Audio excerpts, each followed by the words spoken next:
Hello, my pretties. What's up? It's the Lion Queen here. Welcome to episode 260 of Shadows and Pretties. So, today in this episode, I'm going to be reviewing another Stephen King movie called The Mist. This movie came out in 2007, and this is based on the 1980 novel The Mist by Stephen King. So, of course, this movie is a pretty good movie, even though it came out in 2007. It's still a pretty interesting movie.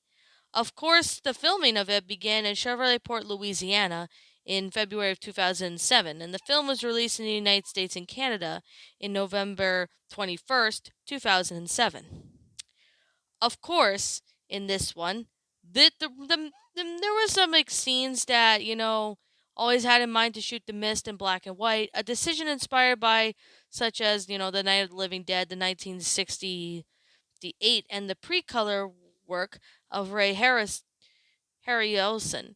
So, anyways, with that being said, and that being the case, this one is a pretty good movie called The Mist. So with that being said, this movie is about 2 hours long. It's got pretty good acting and got pretty good set of cast members who did this film. Who were in this film together, and they all played pretty good parts of the movie.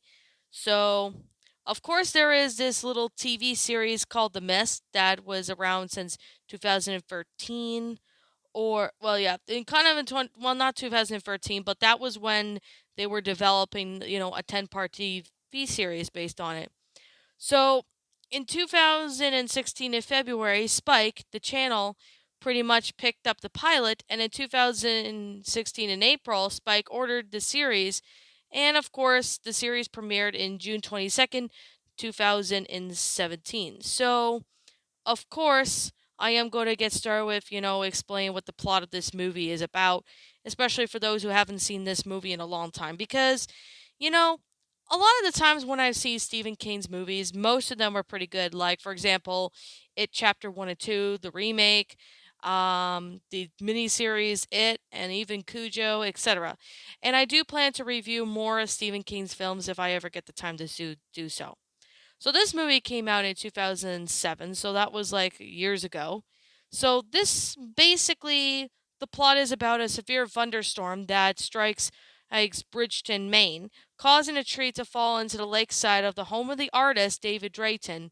His wife Stephanie and their 8-year-old son Billy, while surveying the damage the next morning, they notice a thick mist advancing over the lake.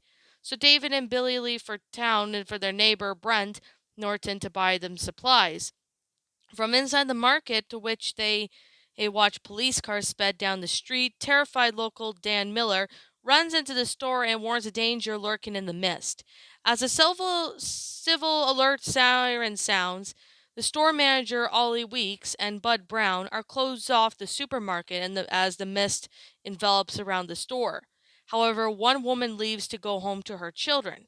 Against David's advice, the bagger, apparently Norm, starts to go outside to fix the store's emergency generator, but he unfortunately gets grabbed by a tentacled creature and gets dragged into the mist.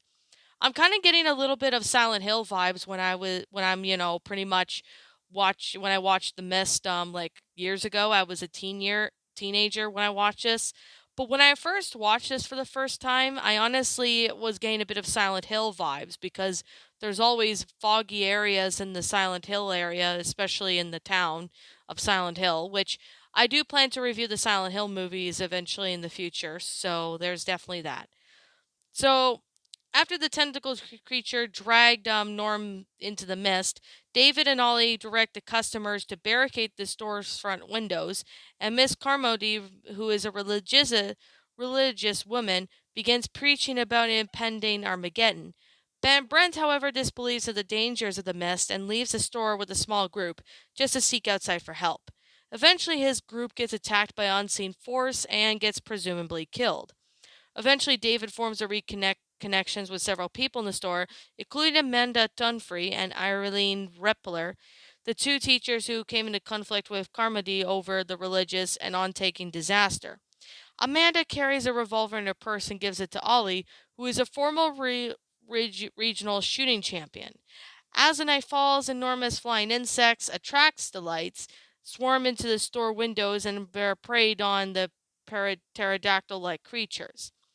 One of the predators, including big locusts, smashes a window and following the species inside ensuing panic.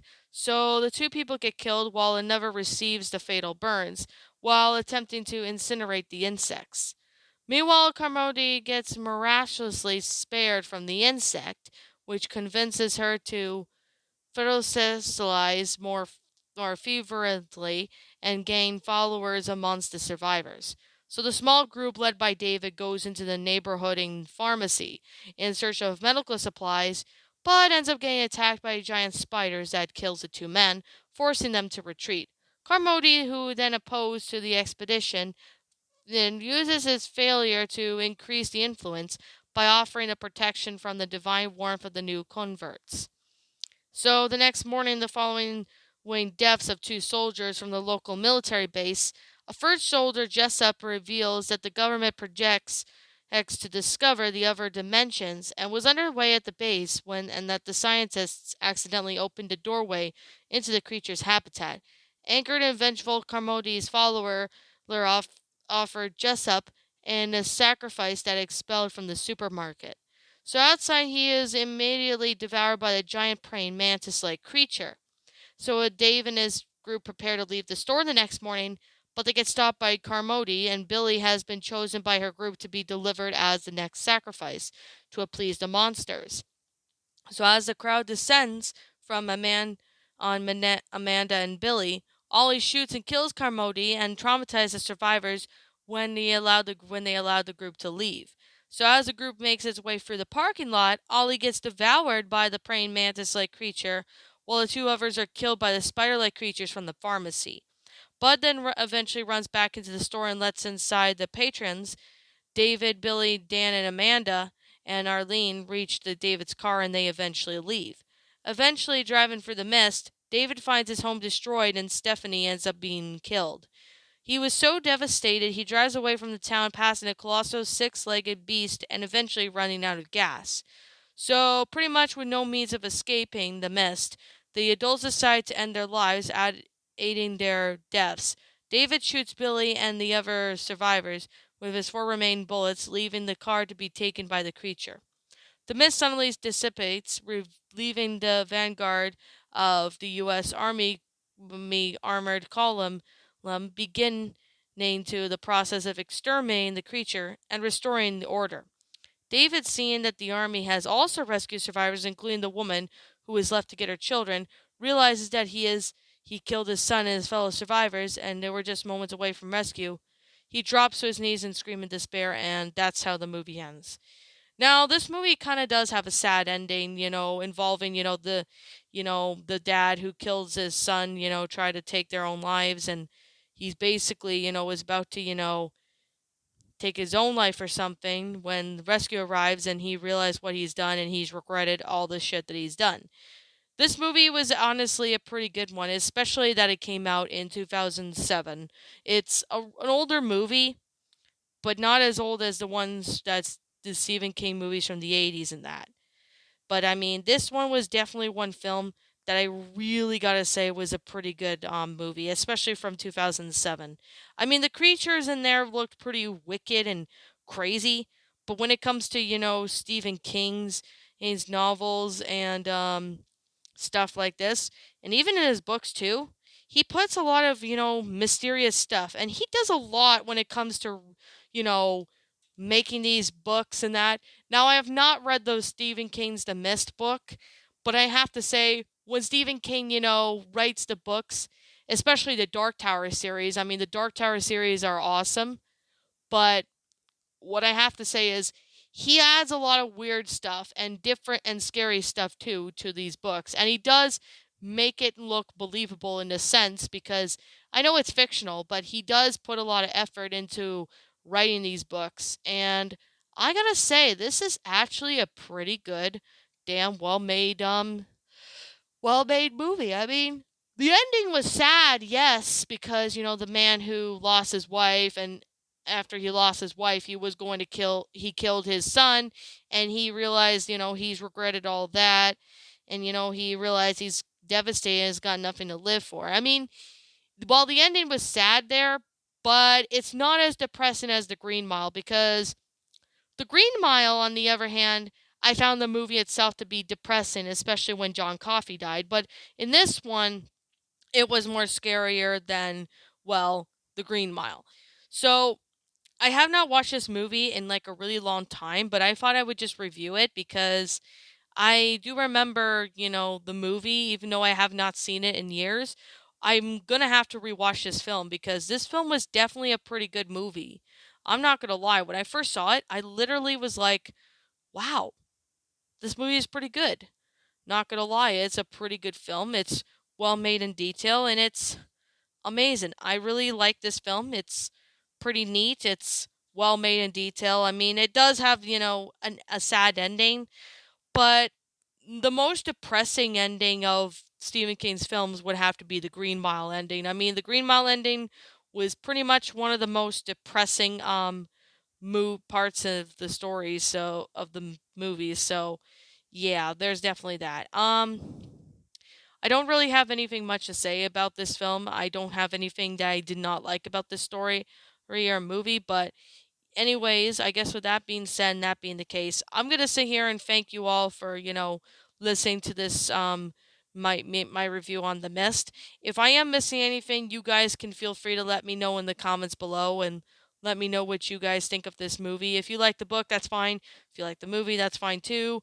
If you don't like it, that's perfectly fine too.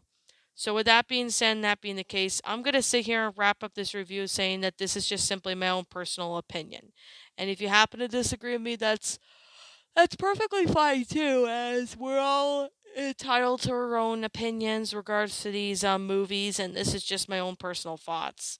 So, I guess with that being said, and that being the case, this is a pretty good film.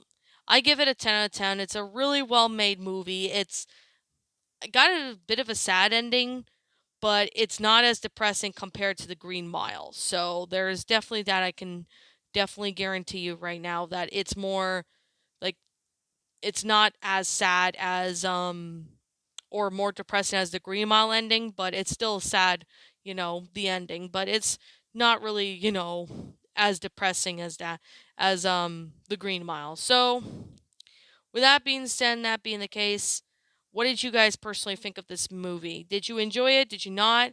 Also, what we have done personally to help make the movie a lot better? Feel free to leave me now what your thoughts are down in the comments below. I'm the Lion Queen. I want to thank you so much for watching today's video. And if you're new to my channel, feel free to leave a like, comment, and subscribe if you're new. Ring the bell for notifications to when I upload, so that way you guys will not miss an upload. And as always, if you are interested in following my DeviantArt page, you are more than welcome to go follow me on DeviantArt for those who have it. If you are interested in following my Twitter account, you are more than welcome to go follow me on my Twitter account as well. Also, if you're interested in subscribing to my backup channel, it's called Miss Dark Shigo. Links to all those will be in the About page section of my channel, so you guys can go follow me on Twitter if you like. You guys can follow me on DeviantArt if you like that as well. You all guys are more than welcome to follow me on Miss Dark Shigo account. So, anyways, that being said, and that being the case, I will be seeing you all in the next video, and peace out. Like always, guys, I'll see you all in the next video. See you next time.